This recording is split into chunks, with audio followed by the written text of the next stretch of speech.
साथियों, शहीद भगत सिंह के पिता सरदार किशन सिंह ने ट्रिब्यूनल को एक अर्जी देकर बचाव पेश करने के लिए एक अवसर की मांग की थी। सरदार किशन सिंह स्वयं देशभक्त थे और राष्ट्रीय आंदोलन में जेल जाते रहते थे। उन्हें और उनके कुछ साथी देशभक्तों को लगता था कि शायद बचाव पक्ष पेश करके वे भगत सिंह को फांसी के फंदे से बचा सकते हैं। लेकिन भगत सिंह और उनके साथी बिल्कुल ही अलग नीति पर चल रहे थे। उनके अनुसार ब्रिटिश सरकार बदला लेने की नीति पर चल रही है और न्याय सिर्फ एक ढकोसला है। किसी भी तरीके से उसे सजा देने से नहीं रोका जा सकता।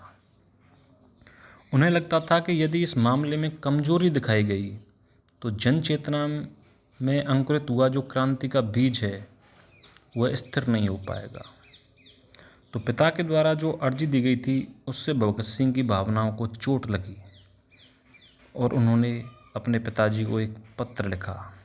यह पत्र उन्होंने 4 अक्टूबर 1930 को लिखा था, लेकिन यह पत्र 7 अक्टूबर 1930 को उनके मामले में न्यायालय द्वारा फैसला सुना देने के बाद उनके पिताजी को मिला। तो मैं आपको वो पत्र पढ़ करके बताता हूँ। पूज्य पिताजी, मुझे यह जानकर हैरानी हुई कि आपने मेरे बचाव पक्ष के लिए स्पेशल ट्रिब्यूनल को एक आवेदन भेजा है। यह खबर इतनी यातनामय थी कि मैं इसे खामोशी से बर्दाश्त नहीं कर सका।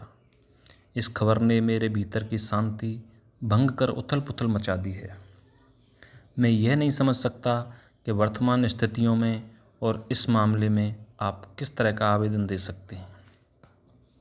आपका पुत्र होने के नाते मैं आपकी पैतृक भावनाओं और इच्छाओं का पूरा सम्मान करता हूँ, लेकिन इसके बावजूद मैं समझता हूँ कि आपको मेरे साथ सलाह मशविरा किए बिना ऐसे आवेदन देने का कोई अधिकार नहीं था। आप जानते थे कि राजनीतिक क्षेत्र में मेरे विचार आपसे काफ़ी अलग हैं। मैं आपकी सहमति या असहमति का ख्याल किए बिना सदा स्वतंत्रतापूर्वक काम करता रहा हूँ। मुझे यकीन है कि आपको यह बात याद होगी कि आप आरंभ से ही मुझसे यह बात मनवा लेने की कोशिश करते रहे हैं कि मैं अपना मुकदमा संजीदगी से लड़ूं और अपना बचाव ठीक से प्रस्तुत करूं। लेकिन आपको यह भी मालूम है कि मैं सदा इसका विरोध करता रहा हूं। मैंने कभी भी अपना बचाव करने की इच्छा प्रकट नहीं की और न ही मैंने कभी इस पर संजीदगी से गौर किया है। आप जानते हैं कि हम एक निश्चित नीति के अनुसार मुकदमा लड़ रहे हैं। मेरा हर कदम इस नीति, मेरे सिद्धांतों और हमारे कार्यक्रमों के अनुरूप होना चाहिए। आज स्थितियां बिल्कुल अलग हैं, लेकिन अगर स्थितियां इससे कुछ और भी अलग होती तो भी मैं अंतिम व्यक्ति होता जो अपना बचाव प्रस्तुत करता। इस पूरे मुकदमे में मेरे सामने एक ही विचार था और यह वह था कि हमारे विरुद्ध जो संगीन आरोप लगाए गए हैं, बावजूद उनके हम पूर्णतया इस संबंध में अवहेलना का व्यवहार करें। मेरा नज़रिया यह रहा है कि सभी राजनीतिक कार्यकर्ताओं को ऐसी स्थितियों में उपेक्षा दिखानी चाहिए। इस पूरे मुकदमे के दौरान हमारी योजना इसी सिद्धांत के अनुरूप रही है। हम ऐसा करने में सफल हुए या नहीं, यह फैसला करना मेरा काम नहीं है। हम खुदगर्जी को त्याग कर अपना काम कर रहे हैं। वायसराय ने लाहौर साजिश के ऑर्डिनेंस जारी करते हुए इसके साथ जो वक्तव्य दिया था उसमें उन्होंने कहा था कि इस साजिश के मुजरिम शांति व्यवस्था को समाप्त करने के लिए प्रयास कर रहे हैं।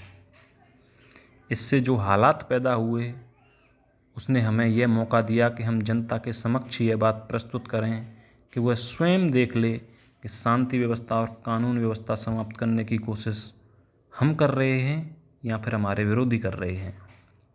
इस बात पर मतभेद हो सकते हैं। शायद आप भी उनमें से एक हों जो इस बात पर मतभेद रखते हैं, लेकिन इसका मतलब ये नहीं है कि आप मुझसे सलाह किए बिना मेरी ओर से ऐसे कदम उठाएं।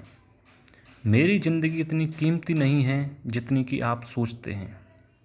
कम से कम मेरे लिए तो इस जीवन की इतनी कीमत नहीं है कि इसे सिद्धांतों को कुर्बान करके बचाया जाए।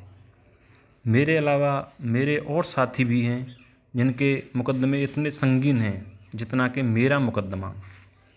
हमने एक संयुक्त योजना अपनाई है और इस योजना पर हम अंतिम समय तक डटे रहेंगे। हमें इस बात की कोई परवाह नहीं कि हमें व्यक्तिगत रूप से इस बात के लिए कितना मूल्य चुकाना पड़ेगा।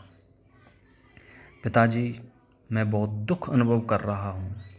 मुझे भय है कि आप पर दोषारोपण करते हुए या इससे बढ़कर आपके काम की निंदा करते हुए कहीं मैं सभ्यता की सीमाएं न लाग जाऊं और मेरे शब्द ज़्यादा सख्त न हो जाएं।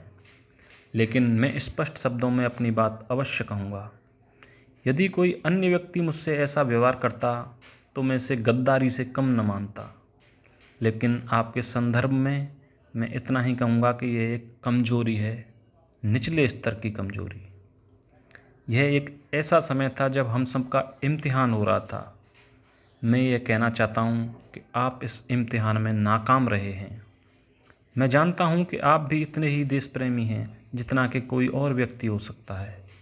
मैं जानता हूँ कि आपने अपनी पूरी ज़िंदगी भारत की आज़ादी के लिए लगा दी है, लेकिन इस अहम मोड़ पर आपने ऐसी कमजोरी दिखाई, यह बात मैं नहीं समझ सकता। अंत में आपसे, आपके अन्य मित्रों और मेरे मुकदमे में दिलचस्पी लेने वालों से ये कहना चाहता हूँ कि मैं आपके इस कदम को नापसंद करता हूँ। मैं आज भी अदालत में अपना कोई बचाव प्रस्तुत करने के पक्ष में नहीं हूँ। अगर अदालत हमारे कुछ साथियों की ओर से स्पष्टीकरण आदि के लिए प्रस्तुत किए गए आवेदन को मंजूर कर लेती तो भी मैं कोई स्पष्टीकरण प्रस्तुत न करता। भूख हड़ताल के दिनों में ट्रिब्यूनल को जो आवेदन पत्र मैंने दिया था और उन दिनों में जो साक्षात्कार दिया था उन्हें गलत अर्थों में समझा गया और अखबारों में यह प्रकाशित कर दिया गया कि मैं अपना स्पष्टीकरण प्रस्तुत करना चाहता हूँ। हालांकि मैं हमेशा स्पष्टीकरण प्रस्तुत करने के विरोध में रहा, आज भी मेरी वही मान्यता है जो उस समय थी। बोस्टल जेल में बंदी मेरे साथी इस बात को मेरी ओर से गद्दारी और विश्वासघात ही समझ रहे होंगे। मुझे उनके सामने अपनी स्थिति स्पष्ट करने का अवसर भी नहीं मिल सकता। मैं चाहूँगा कि इस संबंध में जो उलझनें पैदा हो गई हैं उनके विषय में जनता को असलियत का पता चल जाए। इसलिए मैं आपसे प्रार्थना करता हूँ कि आप जल्द से जल्द यह चिट्ठी प्रकाशित करवा दें। आपका आज्ञाकारी भगत सिंह।